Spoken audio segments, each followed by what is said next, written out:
কেউ কিছু চাইলে, সংস্কার চাইলে ষড়যন্ত্র বলবেন না। সংস্কার ছাড়া নির্বাচন হবে না, বিচার ছাড়া নির্বাচন হবে না, লেভেল প্লেইং ফিল্ড ছাড়া নির্বাচন হবে না।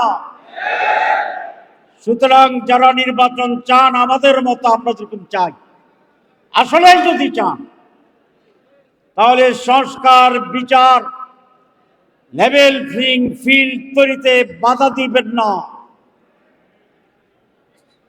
অন্যদেরকে অন্ধকারে রেখে কিছু একটা সুযোগ গ্রহণ করার অপচেষ্টা এই দেশের মানুষ মানবে না।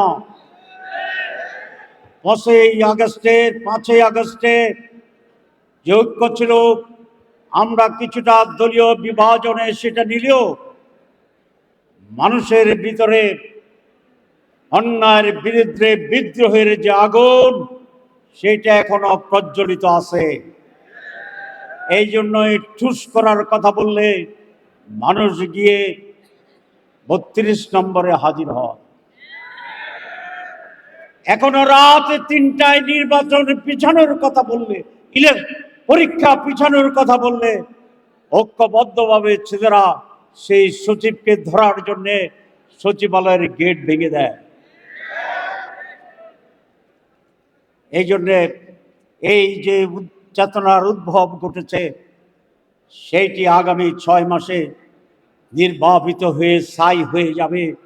যারা এরকম ভাবেন তারা সঠিক ভাবছেন।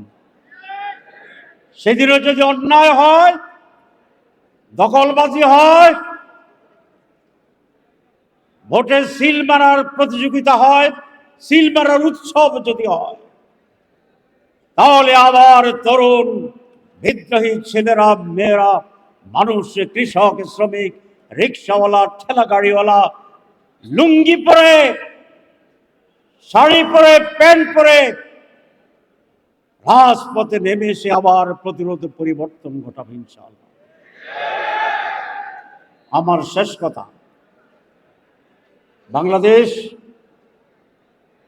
আর কোন পরীক্ষা নিরীক্ষার জায়গা, ল্যাবরেটরি হতে চায় না। 54 বছরে এদেশের মানুষের উপরে অত্যাচার, শোষণ হয়েছে, নির্যাতন হয়েছে, বঞ্চনা হয়েছে, আশার ফুলঝুরির এক মহা পরীক্ষা দিতে হয়েছে দেশের মানুষকে। মানুষ মুক্তির জন্য এক ঢাল ধরেছিল, ভেঙে আরেক ঢাল ধরেছে, সেটাও ভেঙেছে, আরেক ঢাল ধরেছে, সেটাও ভেঙেছে। এইবার মানুষের এক হৃদয়ের অত্যন্ত উচ্চ আকাঙ্ক্ষা, যেইবার পরিবর্তন আসবে, সেই পরিবর্তন হবে পজিটিভ পরিবর্তন। সেই পরিবর্তন হবে গণতন্ত্র প্রতিষ্ঠার পরিবর্তন, সেই পরিবর্তন হবে সুষ্ঠু নির্বাচনের পরিবর্তন, সেই পরিবর্তন হবে একটি দুর্নীতি মুক্ত বাংলাদেশ গড়ার পরিবর্তন। এই পরিবর্তনের নেতৃত্ব দিবে কারা? এই পরিবর্তনের জন্য নেতৃত্বের দায়ভার গ্রহণ করতে হবে। আজকে আমার সামনে বসে আছেন যারা, তারা এই পরিবর্তনের নেতৃত্ব দেবে বাংলাদেশের জামাত ইসলাম। এবং জামাত ইসলামীর সাথে আজ একসাথে সংগ্রামে নির্বাচন করার জন্য এদেশের ইসলাম ভালোবাসা যারা, তারা ইসলামিক শক্তি,